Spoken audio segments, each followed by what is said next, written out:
ನೀರು ತುಂಬಬೇಕು. ನೀರು ಹಿಂಗಿ ಹೋದ್ರೆ ಮತ್ತೆ ನೀರು ತುಂಬಬೇಕು, ಮತ್ತೆ ನೀರು ಹಿಂಗಿ ಹೋದ್ರೆ ಮತ್ತೆ ನೀರು ತುಂಬಬೇಕು. ಅದು ಒಳ್ಳೆ ಲಕ್ಷಣ. ಮತ್ತೆ ನೀರು ಹಿಂಗದೇ ಇದ್ದಲ್ಲಿ ಸ್ವಲ್ಪ ಯೋಚನೆ ಮಾಡಬೇಕು. ಮತ್ತೆ ಆ ತೆಗೆದಿರೋ ಮಣ್ಣನ್ನ ಅದೇ ಗುಣಿಗೆ ಹಾಕ್ಬೇಕು. ಗುಣಿ ತುಂಬಿ ಮಣ್ಣು ಮಿಕ್ಕಿದೆ ಅಂದ್ರೆ ಆ ಮಣ್ಣು, ಆ ಭೂಮಿ ಲಾಭದಾಯಕ ಅಂತ. ಇದು ಕಾಶ್ಯಪ ಶಿಲ್ಪಶಾಸ್ತ್ರದಲ್ಲಿ ಬರುತ್ತೆ.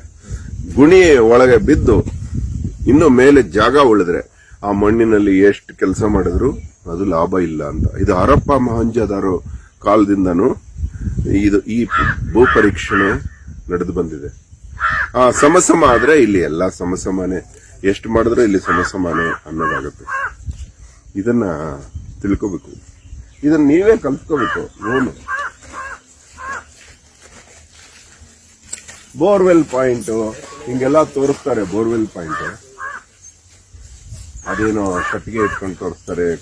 ತೆಂಗಿನಕಾಯಿ ಅದು ಇಲ್ಲಿ ಬ್ಯಾಲೆನ್ಸ್ ಮಾಡೋದು. ಹಂಗಲ್ಲ ಬೋರ್ವೆಲ್ ಪಾಯಿಂಟ್ ನೋಡೋದು. ಆ ಜಮೀನಲ್ಲಿರೋ ಮರಗಳನ್ನೆಲ್ಲ ನೋಡಿ, ಆ ಮರದ ಎಲೆಗಳನ್ನ ಪರೀಕ್ಷೆ ಮಾಡಿ.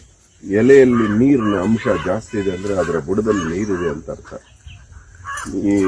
ನೀವು ಆ ಗ್ರೀನ್ ಗ್ರಾಸ್ ನೋಡಿ, ಗ್ರಾಸ್ ಅಲ್ಲಿ ನೀರಿನ ಅಂಶ ಜಾಸ್ತಿ ಇದೆ ಅಂದ್ರೆ ಅಲ್ಲಿ ನೆಲದಲ್ಲಿ ನೀರಿದೆ ಅಂತ ಅರ್ಥ.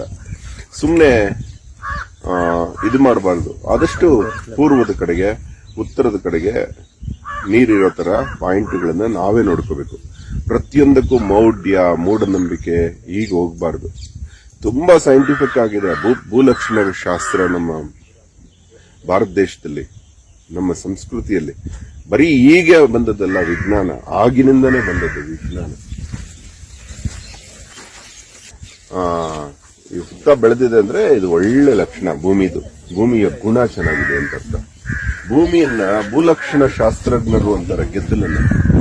ಗೆದ್ದಲು ನಮಗಿಂತ ಚೆನ್ನಾಗಿ ಭೂಮಿನ ಪರೀಕ್ಷೆ ಮಾಡಿ ಹುತ್ತ ಬೆಳೆಸ್ಕೊಳ್ಳುತ್ತೆ. ಅದಕ್ಕೆ ಹುತ್ತ ಬೆಳೆದ್ರೆ ಹೊಡಿಬಾರದು, ಹುತ್ತನ ಚೆನ್ನಾಗಿ ನಾವು ಪ್ರೀತಿಸಬೇಕು ಅಂತ ಹೇಳೋದು. ಈ ಮಣ್ಣಿದೆಯಲ್ಲ, ಇದು ಆಯುರ್ವೇದಿಕ ಔಷಧೀಯ ಮಣ್ಣು. ಮೃಣ್ಮಯಿ ಲಿಂಗ ಅಂತ ಮಾಡ್ತಿದ್ರು.